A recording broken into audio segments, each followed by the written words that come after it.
ಬೀದಿ ನಾಯಿಗಳಿಂದ ಸಾರ್ವಜನಿಕರಿಗೆ ರಕ್ಷಣೆಯೇ ಇಲ್ವಾ? ಸುಪ್ರೀಂ ಕೋರ್ಟ್ ಆದೇಶಕ್ಕೂ ರಾಜ್ಯ ಸರ್ಕಾರಗಳು ಕೇರ್ ಮಾಡ್ತಾ ಇಲ್ವಾ?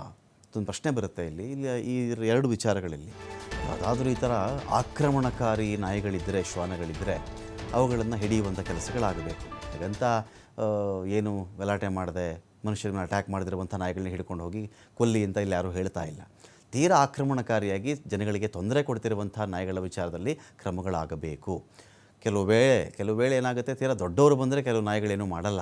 ಆದರೆ ಪುಟಾಣಿ ಮಕ್ಕಳುಗಳು, ಚಿಕ್ಕ ಮಕ್ಕಳುಗಳು ಬಂದಾಗ ಆ ಮಕ್ಕಳ ಮೇಲೆ ದಾಳಿ ಮಾಡಿರ್ತಕ್ಕಂಥ ಎಷ್ಟೊಂದು ಕೇಸ್ ನಾವು ನೋಡಿದ್ದೀವಿ. ಕೆಲವು ಕಡೆ ಸತ್ತೇ ಹೋಗಿದ್ದಾರೆ, ಕೆಲವರಿಗೆ ರೇಬಿಸ್ ಬಂದಿರಬಹುದು, ಕೆಲವು ಕಡೆ ಹುಚ್ಚನಾಯಿ ಕಡಿತಾ ಇರ್ತವೆ. ಸೊ ಇಲ್ಲಿ ಪ್ರಶ್ನೆ ಏನು ಅಂತ ಹೇಳಿದ್ರೆ, ತೀರಾ ಏನು ಕ್ರಮಗಳು ಮಾಡದೆ ಸುಮ್ಮನೆ ಇದ್ದುಬಿಟ್ರೆ ಹೇಗೆ? ಸುಪ್ರೀಂ ಕೋರ್ಟ್ ಆದೇಶ ಮಾಡಿ ಆಯಿತು. ಸುಪ್ರೀಂ ಕೋರ್ಟ್ ಆದೇಶ ಮಾಡಿದ್ಮೇಲೆ ರಾಜ್ಯ ಸರ್ಕಾರಗಳು ಕ್ರಮ ತಗೋಬೇಕಾಗಿತ್ತಲ್ವಾ?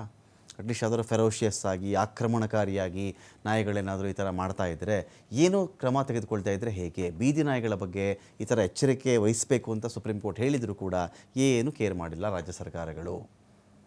ಮನೆಯಿಂದ ಆಚೆ ಬರೋಕ್ಕೆ ಎಷ್ಟೋ ಬೀದಿಗಳಲ್ಲಿ ಜನ ಹೆದರ್ಕೊಳ್ತಾ ಇದ್ದಾರೆ. ಗುಜರಾತ್ನ ವಡೋದರಾದಲ್ಲಿ ಮಕ್ಕಳ ಮೇಲೆ ಬೀದಿ ನಾಯಿ ದಾಳಿ ಮಾಡಿರೋದು, ಶಾಲೆಗೆ ಹೋಗ್ತಾ ಇದ್ದಂಥ ಮಕ್ಕಳ ಮೇಲೆ ದಾಳಿ ಮಾಡಿರೋದು ನಾಯಿಗಳು. ಮಕ್ಕಳ ಮೇಲೆ ಕ್ರೂರವಾಗಿ ಇದೀಗ ನಾಯಿಗಳು ಕಚ್ಚಿ ಹಾಕಿವೆ. ಆ ದೃಶ್ಯ ಕೂಡ ಇದೀಗ ಲಭ್ಯವಾಗಿದೆ.